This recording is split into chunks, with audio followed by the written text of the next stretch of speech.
السلام الله عليكم ورحمة الله وبركاته صاحبيال ميل بعدوني دافيدا كجوكتان مقعي محمد مسترنين يوتيوب كايga daawanisna waa muhasaacid mastarnayn badlan ku soo dhaw channelkayga hadii aad ku cusub tahay subscribe oo ka mid noqo family mastarnayn aad ayaan kaaga mid celinayaa ka mid noqoshada family mastarnayn farxad weyn ayay noo tahay in aad nagu soo biirtaan asxaabta isbuucyadan gudaheeda nagu soo biirtaan aad ayaan kaga mahad celinayaa ka mid noqoshada family mastarnayn ku soo dhawaada familkiina mastarnayn waa familkiina mahadsanidin asxaab badan ayaa waxay snapka instagramka facebooka dhamaantood igala soo xiriirtay waan ogahay inaan chance haysto aad iyo aad aan ugu mahadsantiin dhiirigelintiina laakiin gadaasheeda waxa idinkaga muuqda background madow laakiin aan wali naqshadiisa aan la qurxinin studio waxaan rabaa inaan qurxiyo oo aan ka dhigo kaale iska arag marka sida darteed chance aan haysto waxaan rabaa in aan si fiican uga faa'iideysto adiguna waa ku mahadsan tahay dhiirigelintaada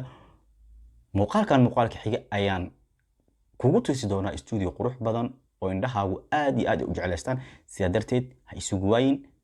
waan soo socdaa waxna waa sida waad ku maasantaa muuqaalka daawashiisa tani waxay ahayd hordhaci iyo in aan idin sheego studio cusub inaan sameynayo waana ku maasantihiin soo raadintiina wassalaamu calaykum waraxmatullaahi wabarakaatuh